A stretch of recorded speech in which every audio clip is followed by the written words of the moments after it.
Up next is the chat I promised you with KUNLE Afolayan, and he's here in the house with us on Saturday night. You're welcome to Saturday night. Thank you. It's a pleasure having you. Yes, I'm here. Has anybody told you you're very good looking? Am I? With my, well, no, I'm not talking about this beard. Okay. No, KUNLE Afolayan. Has anybody told you you're good looking? Yeah, once in a while, yes. But my father was more good looking. Oh, really? Yeah, I'm an actor, so sometimes the job and so many other circumstances, prompts the way we look. And for this, it's for a movie that I'm working on. There are actually two of them. One which is my own movie, and another one which is THECLA's film that I featured in, titled Dazzling Mirage, and my own film titled October 1. Interesting. Yeah. So this look now, are you comfortable with it? Is it something you're comfortable with, or you just like you're bearing it out? You're just like very, very comfortable, because people ask a lot of questions when they see me, and I think most people prefer this look. Yeah, because it's strange. In fact, some people actually ask, "Oh, can you send me a picture? I want my son to have your kind of haircut." It's yeah, this is the 60s. And the beard? The beard, it's a blend of now and then. So a combination of the 60s and the trendy youths of, kind of look. So are we getting it here? Are we having it for the records that after this shoot, we go back to that comfortable KUNLE Afolayan? No, I'm not sure. You're not sure? Oh my gosh! I'm a creative person, so sometimes you just want get people wondering. I like it. I'm enjoying it. All right. Makes me look strange, and I like that. All right. If you say you like it, who are we to complain? It's all about you. Yes, right? Thank you. Now, KUNLE, we all know you, but for the benefit of those who are just meeting you for the first time, Okay. we know there are always first timers. Yes. People who just stumble and say, "Oh, I've been hearing of this name, but who is this man?" So, would you do us the honor of introducing yourself? Okay, well, my name is KUNLE Afolayan. I'm an actor and a filmmaker. I started acting career in 1998 when I featured in THECLA's film titled Shawaroide. I was born into film and theater family. My father, late Adeyemi Afolayan, also known as Ade Love, happened to be one of the pioneers of filmmaking in Nigeria. But I started the journey of filmmaking in 2004 when I resigned from my 9-to-5 job as a banker. I went to film school, came back, set up a small production company, and I made my first film titled The Rapada, which was shot in 2006. After then, I did Figurine, which was shot in 2009. After Figurine, I did Phone Swap, which was shot in 2011. And after Phone Swap is this new one, October 1, which we just finished shooting. Interesting profile. Yeah. If I have to endorse you, I would just say, well done so far. Thank you very much. Well done so far. You've done so well. And interestingly, all your movies have really, they have all been very outstanding. You take your time out to do these movies, right? Yes. Is it a calculated effort to, stamp your foot down, especially as your father left a big shoe for you guys to fill in? Well, I mean, it's a plus that I was born into that family, because one way or the other, the name has opened doors to an extent. And coming from there, I saw the kind of effort that, those people, my father, the Ogundes, the Olabaloguns, the Duroladekbos, I happened to witness the kind of passion that they put into this thing. It wasn't about money then. It wasn't even about fame. It was more about, this is what we want to do. All I saw then was just the passion, and which was my father discouraged us. And he said to us, look, you can't do the same job because there is no money in it. You will just labor. You'll be popular. You'll be known by everybody, but you might not be able to make ends meet. you know. But when I was going to start, I decided to start from where he stopped. And, you know, I mean, to our own advantage, technology has changed a little bit. You know, it's a bit more flexible. Technology is a bit more flexible. Instead of going for the celluloid, you know, 35mm, 16mm, you can actually shoot digital and still achieve something close to what they were doing then. And another important thing is also the storytelling, you know, the art of storytelling. I picked a few style from what my father used to do. He inculcates the African element, you know, the cultural element into his films. I doubt if I can ever do a film that is purely English speaking. No, that is not me, and that is not who we are, and that is not what I believe. You're not the type that runs into the market and says, okay, I have a movie. You take your time. Yes. You know, you plot your graph very well, and at the end, you reach that finishing line. What inspires you? Well, to start with, I would like to be rich, you know. I would like to be a successful filmmaker. I would like to be known all over the world for my work. And I would like my work to outlive me. Figuring nailed my effort. Figuring traveled far and wide. And up till now, he's still generating a lot of buzz, even in the international circle. Then I moved to Phone Swap, which I shot in 2011. Phone Swap for me was a commercial film because it's a comedy drama, and I just wanted people to see another side of me. Irapada was a drama, Figuring was a thriller, and Phone Swap a comedy drama. And I think it was well done based on the reviews we've gotten so far. I didn't shoot it for festivals, but it has managed to travel festivals all around the world as well. It's been to Japan, it's been to India, it's been to Europe, it's been all over, and even other African countries. For October 1, for me, October 1 is the biggest thing that I have ever done. And I'm aiming very high. I think October 1 can actually represent Nigeria in big platforms, you know, like Oscar or like Global Award. Because the way it works all around the world is when there's a film like that, the country puts their weight behind it, and they submit it as the country's film. In the course of your explanation, you did one in 2007, one in 2009, one in 2011, another in 2013. Yes. It's like every two years you have something to offer. Yes. So by 2015. Well, it might be earlier, it might be, because between 2011 and 2013 we have done, because I run a production company, we do commercials, we do documentaries, and you know, we do audiovisual stuff. So for us, film is big business. If you fail to plan, then you are planning to fail. And pre-production is one of the most essential aspect of filmmaking. Once that is locked, then you have a smooth, you know, a flow of shoots, and you know, every other thing will fall in place. So pre-production takes us minimum of 1 year to do, and that is why. Now let's zoom into October 1. Okay. I've been consciously trying not to bring that, you know, to the fore from the very beginning. Let's zoom into October 1. Okay. Why October 1? Well, okay, October 1 because the writer, I'll not say imposed, he teased me with a snippet, I mean the treatment, you know, of a story that captures where Nigeria was coming from, you know, from 1960 and now.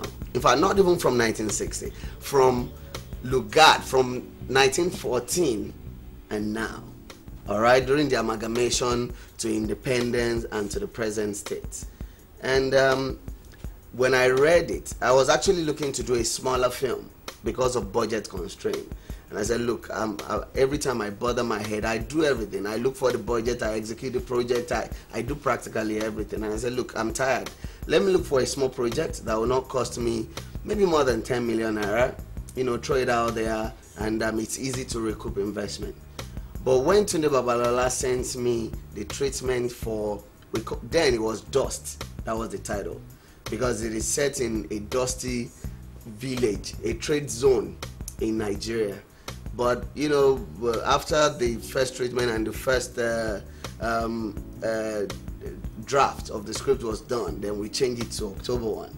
We wanted to do 1960, but we changed it to October 1 instead, because the entire story starts on the 1st of September 1960 and ends on the 1st of October 1960. So it captures all the pre-independence celebration, pre-independent activities, everything that happened. It is not purely a Nigerian story, but it is set in that era. So it touches so many things that transpired, our relationship with the British, you know, the tribal differences, and how because it's set in a trade zone, it is in Southwest. But in trade zone, you have the North, you have the Northerners, you have the Southerners, you have the Easterners, you have everybody, you know, in that area, and they happen to find a balance, you know, in relating with one another. So, for me, we don't even know our histories anymore. I don't even think they offer history in schools anymore, in primary school or secondary school or anywhere. And I think it's an opportunity for us to actually be able to reflect on where we're coming from.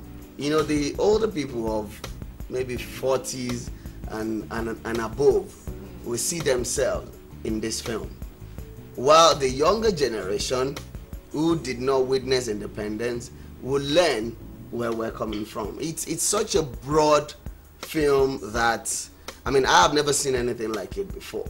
And every time I talk about it, I just get passionate, because when I was editing, I was asking myself, did we shoot this? Did I shoot this? You know, because I think he's even bigger than me, and he's going to outlive me, and he's going to outlive this country. Now you have talked about it elaborately. You've said you're trying to, like, recapture history. Yes. And how it will affect the present day, yes, and help us plan the future. Now, a lot of this would also mean that it's timeless. Yes. And it's ageless. Ageless, yes. So that makes it what now? A classic. It's going to be a classic. That's what I was expecting you to say. Now, October 1. When are you hoping to wrap things up? Well, at the moment we're stuck because we're out of funds. So far we've spent over $1 million. Wow. Yeah. Literally? Yes. We have spent over $1 million. Are you telling me that KUNLE AFOLAYAN can afford $1 million? Well, the original budget of this film is $2 million. All right, and of course, when I came up with the budget and I told people, they are like, in fact, a lot of people try to discourage me, but me that I am, I don't, you know, if I dream it, I go for it. I'm even owing banks are chasing me now because I took some money from the bank. I need to take it. You know, it's a battle. If you see the clips of October 1, you would think it was shot by foreign crew. There was no single foreign crew in my team. It was all shot by dedicated, professional Nigerian crew members and actors. You need props of 1960. I was going to ask you, say, how did you recapture? I mean, because you can't be talking about some of the things we do now. No. You can't use some of the things now. We can't see your kind of hair, exactly, you know, hairdo and all that. So you have to, like, get these things from people. It was tough. Majority of the props I bought from America, like the vehicles of that period. I look for those who store artifact classics, and as God will have it, you know, someone saw one on the road because I put it on Twitter that I'm looking for, you know, classics, cars of 50s and 60s. So people who believe in what I do, someone saw one driving on Third Mainland, took the picture and sent to me. Then I put the picture back on Twitter and I said, I'm looking for the owner of this car. You know, and as God will have it, the owner was my colleague when I was working in the bank. Through him, we got another person. Through another person, we got another person. And we were able to get all these cars. There were some, because we shot in Ondo State as well, there were some vehicles that we'll be driving and we'll just see it and we'll turn back and run after the person. and you know, we'll have to refurbish. Some we will refurbish with 80,000 naira, you know, just to shoot one scene. Then you return it back to the owner. You know, so props and costume cost more than 10 million on this film. The set that you had to create, the set, the period, you can't afford to see electric pole in that town, you can't afford to see bulb, all the fan and cables on the wall, we had to remove all of them and build a lot of sets. So it is an expensive venture. And I can see the caliber of artists, the cast. How did you pick them? Well, like the foreign actors, you know, who played the colonialist, I you know, commission an agent in UK who helped source for. They actually did a list of, you know, actors, you know, who fit into the different age grade, and I Skyped to audition all of them, you know, and eventually narrowed down, picked 5 out of them, and you know, they played. I flew them in. They did their role. We shot in Lagos, we shot in Ondo, in Ilaramoki, and they did their bit and they left.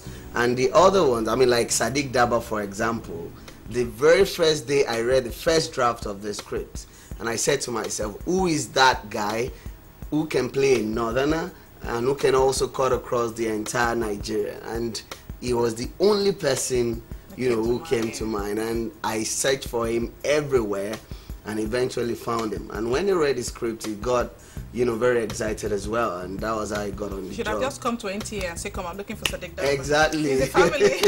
Exactly. There is one of them, David Bailey, featured in Pirates of Caribbean. You know, he's the guy with the parrots, and you know, you can imagine how big Pirates of Caribbean is. And there's this small filmmaker from Africa who wants to do a film and who is not willing to come to London to negotiate. And I said, look, why not? We have Skype now, let's just, and I recorded it. You know, it was all Skype audition. I said to them, okay, give me this accent, read the script, you know, okay, you're not doing this well, okay, do that. Everything was done via Skype. Now that you have gotten to this level, should the next one in 2015, will it be shot in space? Because you have broken the barriers now. But really, $2 million is low budget, you know, compared to, for Nigeria standard, it is big. It is over big self, you know. But for the international standard, it is average, it's normal. I need the help of government. We need to take this film to the next level. We're hoping to enter, we have already entered the film to Berlinale Film Festival. If the film is selected, then it needs every push, because no Nigerian film has ever been officially selected in, that platform before. And that way it represents the country. All the festivals I've been to all over the world, I'm always representing the country. And nobody sent me message. It's always been me doing my thing, you know. And this time around, I think the film needs, maybe when they say, when the film, a copy is ready and we do maybe industry screenings and people get to see how deep the film is, then maybe we'll get to, but for now we even need to finish the film. Now I also noticed that you have a very good relationship with Tunde Kilani. Is he like a godfather to you, or how does it work? Well, call him anything. Call him godfather, call him father, call him friend, call him mentor, call him, because he's the first person who actually saw the potential in me, and he encouraged me to do this. And secondly, we relate on the same frequency. Our thinkings are alike. You know, if I compare you with a number of other people who are in the movie industry, you have been very consistent. Yes, some have fallen by the wayside, some have deviated, some have lost focus. But you, when you talk with a lot of tenacity, with that sense of purpose. What keeps you going? Well, first of all, I'll say God. Secondly, I'll say my father. And thirdly, I'll say my environment. You know, God, because all the inspiration, you know, comes from God. And secondly, I see my father like regularly, of course, in my dreams, you know. And for me, it doesn't seem like dream. Most times it seems like vision. We interact, we talk about things, and all those things I still put them to use, and you know, and so it's like it's still there, it's around. Now I know your secrets. It's not KUNLE AFOLAYAN. It's Ade Love. It's Ade Love that been doing those movies. I've been wondering. I say, how long has he been in the industry that he's just that's been us with all the release, you know? Yes. It's Ade Love. Now you have told us. Yes. How do you source for your stories? Some are my idea, and some, of course, there are script writers all over the world, and people have access to some of us because we don't see ourselves as celebrity. So you can. How do you see yourself? No, I'm an hustler. I'm a hustler. I'm just a hustling filmmaker who is trying to make a statement and also make a living. 150 million. It's bank money, obviously. The banks are really on my. I know you're a very busy man, and you have a family. You have a wife and beautiful children, lovely children. How do you balance this? It's balanced. These are two faces. Yes, now it's balanced when they ask for school fees and allowance to keep the home, because if I stay home and not work, they will abuse me, you know. But really, when I'm not on set or I'm not on any project, mostly I'm home. And your wife? Yeah, no, she's a public servant. She works with the government. With that good looks, comes women. Sometimes, if you have money. In Nigeria, yes. If you are good looking, fine boy, no money. There's no no women. No. it's zero. So the good look must come with money, and I don't have money, so I'm just a street boy hustling. So it saves me the trouble. So the women, they don't come around. No, they will just look at me and say that it won't even have your time. Then too, he can't even send you to America. He can't even buy you recharge card. Say, I beg. Move on to the next. Move on to the next. Exactly. If you are not fine, if you're not good looking and you have money, you have choices. They will flow. It's money now, you know. So how rich is KUNLE AFOLAYAN?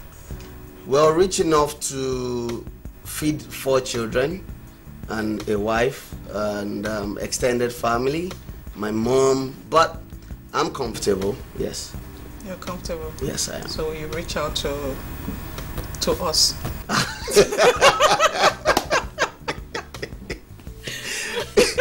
How old are you? I'm 40 next year. Already? Yes. I thought you were 36. Oh, really? You still have the young, youthful look going for you. That's a good one. That's a good one. So we keep supporting you. You still have a long time ahead. What's your dream?